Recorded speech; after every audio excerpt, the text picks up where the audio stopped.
Graça e paz, graça e paz. Deus abençoe a todos. A parábola do Deus que dança. A parábola do Deus que dança é um material do Baxter Kruger. Não confundir com Richard Baxter, tá?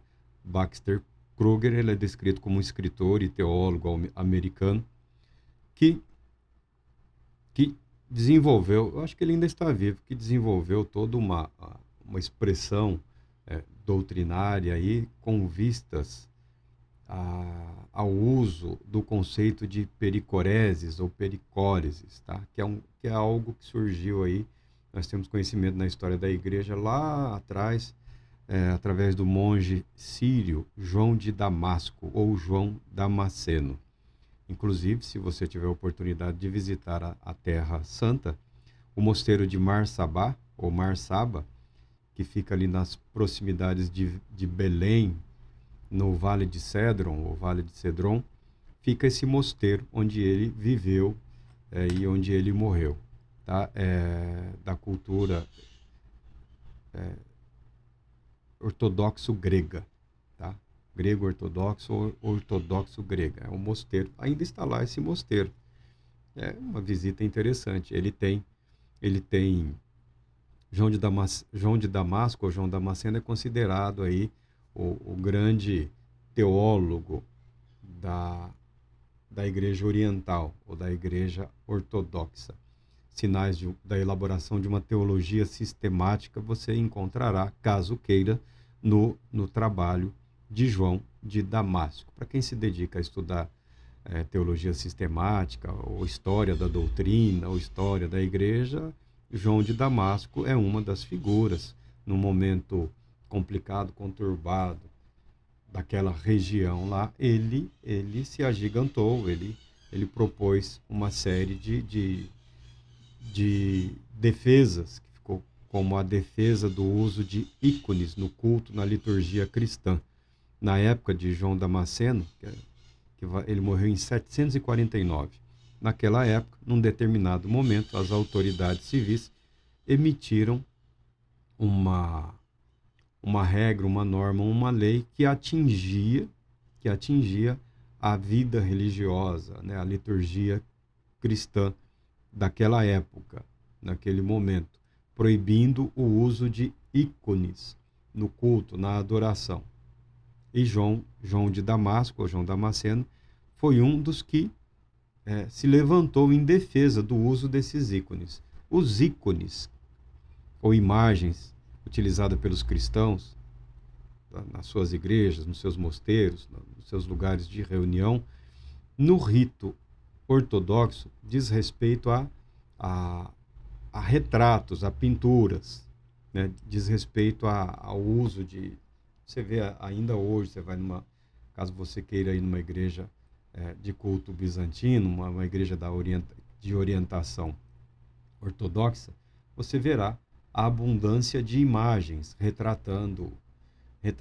tentando retratar a Trindade, a Jesus Cristo, Maria, os apóstolos, os santos. Você verá uma riqueza artística muito grande. Num determinado momento, as autoridades proibiram, certamente instigados por algum grupo, e João Damasceno defendeu esse uso. Então, ele é muito querido no seio católico e ortodoxo pela maneira como ele se levantou contra a intromissão das autoridades civis na vida religiosa, ou na maneira como os religiosos faziam uso desses ícones ou dessas imagens na sua expressão de fé. Tá? Esse é o evento histórico. A parábola do Deus que dança, de Baxter Kruger, nunca confundindo com Richard Baxter, que ficaria perplexo e escandalizado, foi elaborada, foi composta com o objetivo, é um material aqui, que é uma pregação, um sermão, uma exposição, foi elaborado no sentido de abordar o tema da rejeição. O tema da rejeição. A rejeição é um dos sentimentos mais avassaladores na alma, no espírito humano. A rejeição causa feridas terríveis, profundas no ente humano, no ser humano.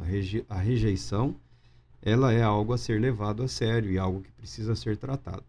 Então, usa-se com a finalidade terapêutica a parábola que encontra-se no Evangelho de Lucas, no capítulo 15. Aliás, há uma série de parábolas.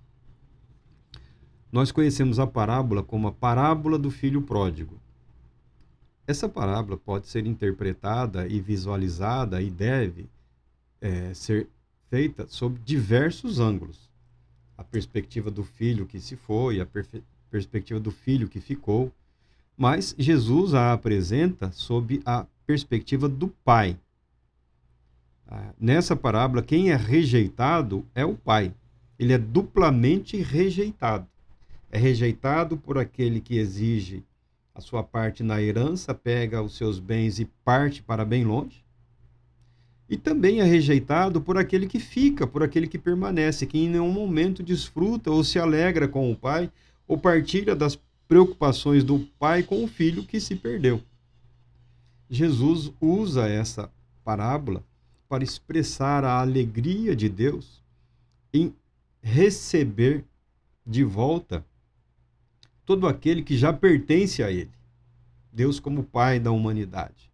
O Deus que aguarda de maneira solene e reverente o retorno dos seus filhos para o lar.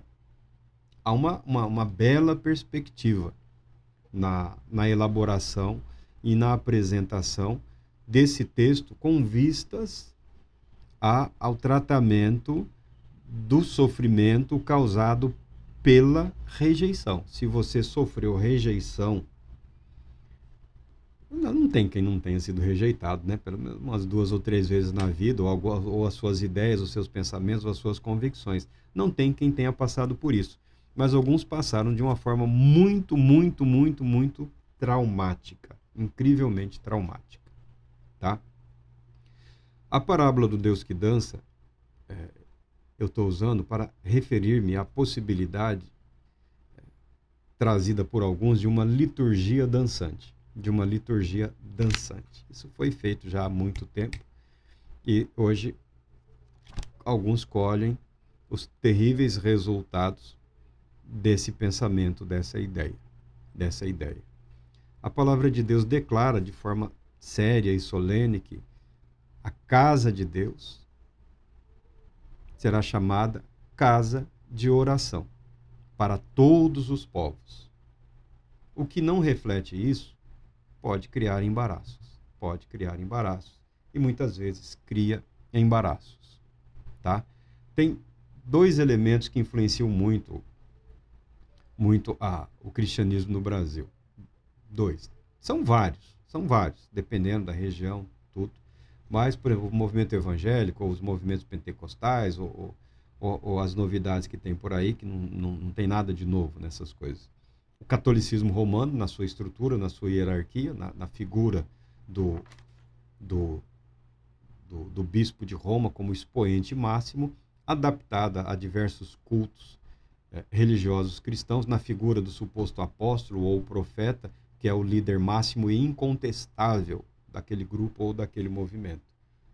Muito embora nós saibamos pela palavra de Deus que nem os apóstolos estavam isentos de questionamentos. Tá? É da cultura dos judeus e também da metodologia de transmissão do conhecimento deles, da formação do discípulo, esse debate aberto. O mestre ensina, mas através de questionando e sendo questionado, o conhecimento é refinado, é lapidado, as pessoas são conduzidas. Então, para ser mestre naqueles tempos, para ser aquele que ensina naqueles tempos, a pessoa precisaria estar em condições de suportar o questionamento no que diz respeito aos seus ensinamentos. É o que acontece com Jesus. O que a Bíblia deixa em relevo, que nos chama a atenção, não é o ele ser abordado, questionado ou confrontado. É a motivação daqueles que assim agiram, que em determinados momentos, no caso dos fariseus, dos saduceus, de alguns grupos entre os fariseus, de alguns entre os saduceus, de alguns entre os herodianos, o objetivo era criar um laço, uma armadilha, né? Obter, através do questionamento, do confronto, uma declaração que pudesse ser usada contra Jesus. A legislação no mundo todo, o direito constitucional brasileiro, o mais sagrado dos direitos, não é a livre expressão, é o silêncio. É o silêncio. Tá? As pessoas estão preocupadas em eu quero liberdade de expressão, liberdade de expressão, liberdade de expressão, mas o silêncio é a maior garantia que a Constituição do Brasil concede a mim, a você e a todos nós. Porque no silêncio você está livre da autocondenação. Você vê aí alguns irmãozinhos que leram alguns livros estranhos, né? Fazendo perguntas, você responde. Então você é daqueles que... Eu não tenho paciência nenhuma, quem me conhece sabe. O Marco Antônio vem de uma longa linhagem, né? Daqueles que, se você quiser imaginar aí como um barril, daqueles barris que não tem nem tampa e nem estupim, é só pólvora. Né? A paciência é um exercício constante. O autocontrole, o autodomínio é um exercício diário e constante. Paciência nenhuma com essas coisas. Não tem paciência para molecagem. Né? Porque a vida tem lá os seus espaços para alegria, para tudo. Tá? Mas esse comportamento aí pseudo-espiritual não impressiona, não agrada, e eu costumo repelir com uma certa veemência. Tá bom? Então, o material do Baxter Kruger, como também o material do Eugene Peterson, Richard Foster e alguns outros, eles têm essa abordagem de teologia espiritual, que abre espaço para uma série de eventos. No Brasil chegou e conquistou algumas mentes aí no final dos anos 80, 90, final dos anos 90, em termos de uma liturgia dançante. E está aí. Mas qual é a origem desse pensamento, dessas ideias, dessas coisas? João de Damasco, além de ser um ferrenho defensor da liberdade dos cristãos no que diz respeito ao uso dos ícones na celebração, no culto e na adoração a Deus, ele é um defensor, sim. Se ele errou ou acertou, não sou ninguém para julgar. Sou contra o extremismo, a barbárie. Tá? Não posso descaracterizar alguém porque ele faz uso de um determinado procedimento. Não vou descaracterizar como cristão, muito embora eu não concorde ou aceite para mim. Mas se a pessoa está feliz, que viva cada um a sua vida. Liberdade significa liberdade para todos, mas nós temos a obrigação de chamar a atenção nos riscos e nos perigos. Quando confrontado com a necessidade óbvia de transmissão das doutrinas cristãs, a doutrina característica do cristianismo, uma das, é a trindade, ou que alguns falam triunidade. Triunidade seria a melhor expressão, o Deus triuno, né? A triunidade de Deus.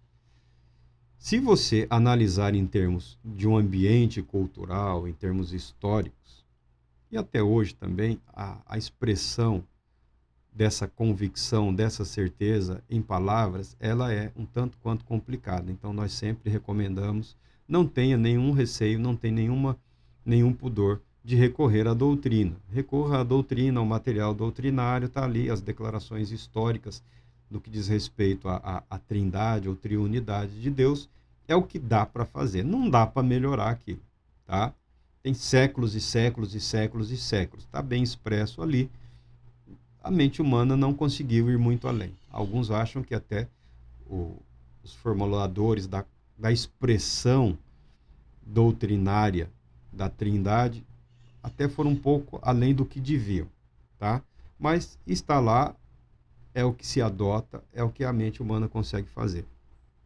Mas em determinados momentos, não foi o único. Várias pessoas tentam ambientar socioculturalmente isso. João Damasceno propôs a pericoreses ou pericóreses, que seria, em termos práticos, eu me lembro ainda, a infância já é distante, mas eu me lembro, era comum brincadeiras de rua. As crianças, pasmem os jovens, brincavam nas ruas. As ruas eram um espaço comum naqueles dias, tá? Esse negócio de academia, isso daí era para poucos, né? A rua era o lugar onde as crianças brincavam. Os pais não precisavam matricular as crianças, os filhos, em inúmeras atividades diferentes durante a semana para que a criança gaste o seu tempo e a sua energia de uma forma edificante. A criança simplesmente passava horas e horas brincando, jogando futebol ou brincadeiras de rua.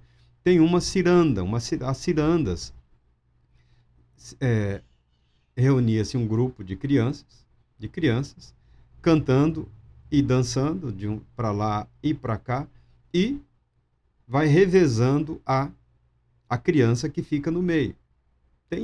Deve ter ainda em algum lugar essas canções antigas, né? Ou fulano, né? Alguém é trazido à tona. Essas cirandas são comuns, essas danças são comuns em manifestações culturais no mundo todo, tá?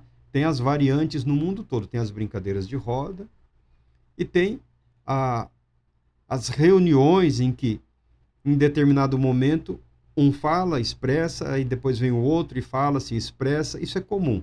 Isso é comum em todas as culturas. Tomou ares de conversação, de debate, de reunião em torno da mesa, isso, aquilo.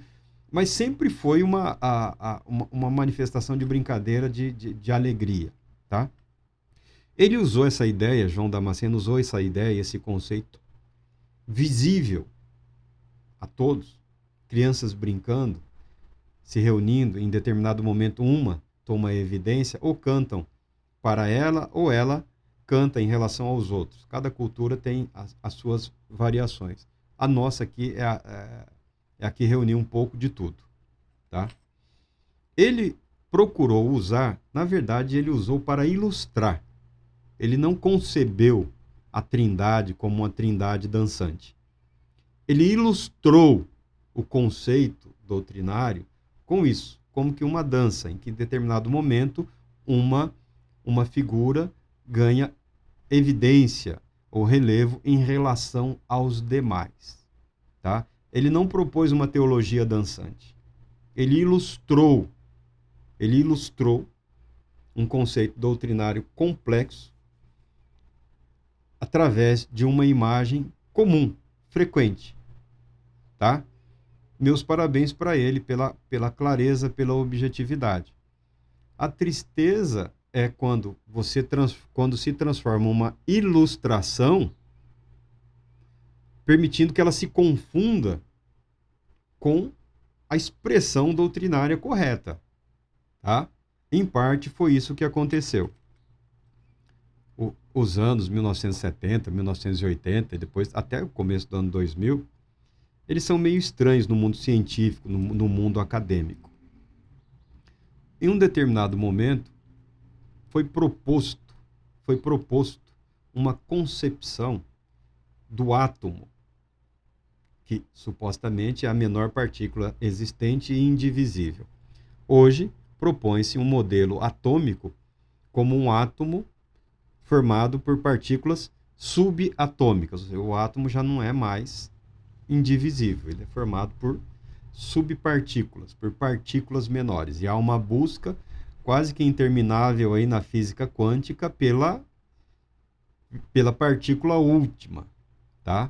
Os bósons, os gluons, são uns nomes assim estranhíssimos, que é o material usado na ficção científica.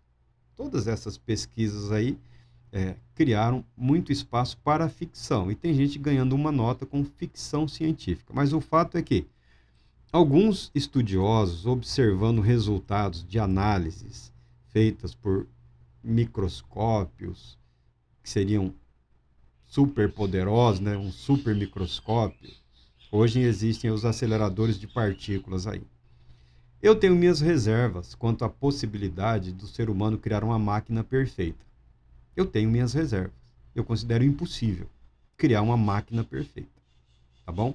Os resultados dessas pesquisas, desse trabalho, dessas observações entre aspas, porque não é possível observar, o olho humano não tem como, não existe equipamento que permita você criar essa ampliação dessa imagem subatômica, tá? Não tem. Você pode encontrar na internet aí ilustrações, você pode encontrar aí em alguns programas de divulgação científica, o que são ilustrações, tá? São só ilustrações. Ilustrações decorrentes da análise de material produzido em laboratório, tá? Mas o equipamento em si não é capaz de dizer é isso ou é aquilo. É a interpretação do cientista, é a interpretação daquele que trabalha, que permite a construção de modelos nessa área, tá? Alguns chegaram à conclusão, já não era novidade, mas alguns chegaram à conclusão de que as partículas subatômicas, elas são dançantes, são partículas dançantes, elas estão em movimento. Alguns, no ano 2000, já no ano 2000, propuseram e alegaram ter confirmado essa dança. Seria um movimento numa velocidade assim impossível ao olho humano e também impossível. Fração da fração da fração da fração da fração da fração de um nanosegundo lá. Eles afirmam ter registrado essa movimentação, até criaram aí algumas palavras para expressarem a velocidade com que essas partículas se movimentam.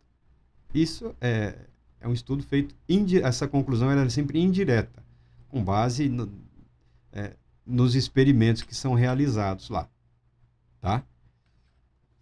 Então, propuseram uma partícula subatômica ou partículas dançantes. A estrutura que compõe a matéria não é uma estrutura propriamente sólida, ela seria como que estaria vibrando numa velocidade impressionante, tá? Pensamentos dessa natureza, que para mim coincidência é uma coisa difícil de você falar, coincidiu.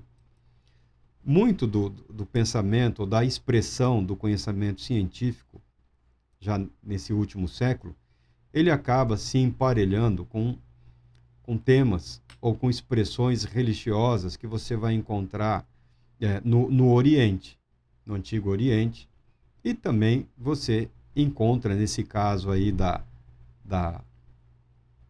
dança, você encontra aqui na proposta de ilustração da doutrina da Trindade em termos de uma dança. Então, a proposta de a ilustração se torna uma proposta teológica. Quando você casou o conhecimento histórico com a proposta de um suposto conhecimento científico, despertou ali no âmbito do conservadorismo norte-americano, porque eles são, sim, bastante conservadores. Até a expressão doutrinária e litúrgica deles é sempre muito reservada, tá? Muito reservada. Isso, para alguns, despertou o conceito de uma teologia dançante, de um Deus que dança, de uma trindade ou triunidade que dança. Uma expressão floreada, artística, da triunidade de Deus. Alguns homens aqui, Eugene Peterson, Richard Foster e inclusive esse Baxter, são proponentes desta ideia, desse conceito. Não da fusão, mas do que é decorrente desse pensamento e dessas ideias. E isso chegou até nós aqui, tupiniquins. Isso chegou até nós. Os modelos conservadores aí da expressão de fé cristã. Aí propuseram uma liturgia dançante. E hoje o que você vê, o que você ainda vê no Brasil, né, são expressões de uma expectativa, de experimentos decorrentes de uma exposição batizada de espiritualidade, espiritualidade dançante. Nada tenho contra a dança, nada tenho contra as artes, sou mais a favor. Mas eu entendo como deve ser entendido. O modelo mais simples. A minha casa será chamada casa de oração para todos os povos. A Igreja de Cristo, enquanto ambiente litúrgico, ela é o espaço proposto para que todo aquele que sofre tenha a oportunidade física de expressar a sua dor, a sua angústia. E isso pode ser feito muito bem em silêncio. A expressão de fé por outros meios não é inválida, mas até no silêncio, aquele que nos ouve em silêncio, o quarto fechado. Isso pode ser feito na igreja, num espaço de oração. Minha casa será chamada casa de oração para todos os povos. Aí nós vemos como todo esse processo aqui, um tanto delicado, até eu me lembro que alguém, de uma forma muito desrespeitosa, é o Papa. Eu não sou papista, mas nada tenho contra o bispo de Roma, né? Eu não sei se é combinado ou não, um jornalista ou uma jornalista questionou, né, ele sendo argentino, se ele dançava tango. Ninguém chega a Papa por ser um bobão. Ele, homem inteligente que ele falou, não só danço, como danço muito bem. Né? Quebrou já as pernas de quem o estava irritando. Se é para viver para a glória de Deus, que faça muito bem. Quer se dedicar à arte, que se dedique, que trabalhe muito bem. Seja muito bom naquilo que você se propôs a fazer para a glória de Deus. Agora, enquanto manifestação litúrgica, eu já falei e eu tenho que repetir, até um grupo, acho que é no Canadá, religiosas francesas lá, eles conseguiram ser, a hora que o catolicismo, ele suporta muita coisa, mas a ideia de que aquelas mulheres reunidas em dança, aquela dança era a expressão da presença do Espírito Santo na vida delas e através da vida delas, insinuando uma possessão, que o Espírito Santo não é uma possessão, é algo que a igreja teve que cortar e podar. Não é questão de ser contra a dança. É a questão de ter que rejeitar algo que não é condizente com a doutrina cristã. O Espírito Santo não é uma possessão. Aí você vê algumas pessoas aí, algumas igrejas tolerando, aceitando as liturgias dançantes como manifestação da suposta presença do Espírito Santo. Em termos práticos, não como um reflexo da alegria, da fé, que isso pode ser feito, mas insinuando uma possessão. Na prática, observando, é uma cópia parcial de parte de alguns ritos do candomblé, por exemplo, a entrada dos orixás, né? É uma cópia de um rito de parte de um rito do candomblé.